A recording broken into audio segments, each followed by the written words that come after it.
నమస్కారం రైతు మిత్రులారా. ఈరోజు మేమేం చేస్తున్నాం తెలుసా? అవును, మీరు ఊహించిందే. పైనర్ సీడ్ వేసిన ప్రతి ఒక్కరికి తెలుసు మేమేం చేస్తున్నామనేది. మొగసాలకు మందు పోస్తున్నాం. మీకు తెలుసు, లాస్ట్ వీడియోలో మొత్తం మందు పొలం మొత్తం కలిపి చల్లాము. ఈరోజు సపరేట్ మొగసాలకు మాత్రమే మందు చల్లుతున్నాము. అందరూ అనుకుంటారు వ్యవసాయం అనేది చాలా ఈజీ పని అని. కానీ ఈ మొగసాలకు మందు చల్లేటప్పుడు ఈజీగానే ఉంటుంది ప్రాసెస్.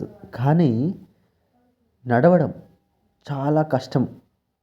ప్రతి సాలుకు పోవాలి. సాలుకు పోయి మందేయాలి. మొత్తం కలిపి చల్లినా కూడా టైం అనేది తక్కువ ఉంటుంది. ప్లస్ ఈజీగా అయిపోతుంది. కానీ మగసాలకు మందు చల్లేటప్పుడు ప్రతి లైన్ తిరుగుతున్నాం కాబట్టి టైం ఎక్కువ పడుతుంది. అలాగే కష్టం ఎక్కువ ఉంటుంది. ఇట్లా అసలు అనిపిస్తుంది అప్పుడప్పుడు.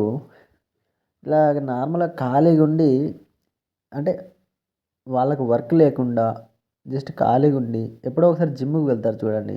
అంటే రెగ్యులర్ జిమ్‌కి వెళ్ళేటోళ్ళు. వాళ్ళు జిమ్‌కి వెళ్ళి ఎక్సర్సైజ్ చేసే బదులు ఇలా పల్లెటూరికి వెళ్ళి వాళ్ళకి వీలైనప్పుడు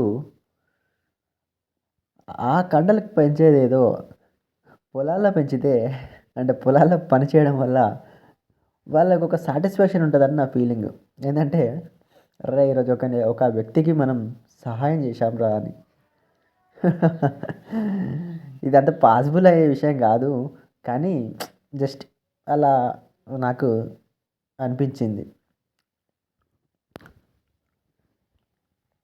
మన చుట్టుపక్కల ఎంతమంది ఏసారు ఈ సీడ్స్‌ని, పైనర్ సీడ్స్‌ని?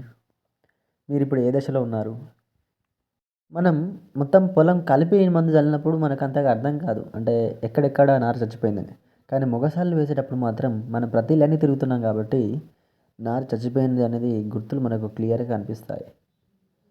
ఈ వాతావరణం వల్లనో లేకపోతే ఎందుకో తెలియదు, అక్కడక్కడ కొన్ని మొలకలు చనిపోయాయి. చూడాలి ఈ ఇయర్ మనకు ఎంత దిగుబడి వస్తుందో. మనం చేసే పని మనం చేసుకుంటూ పోతున్నాం. Thank you guys.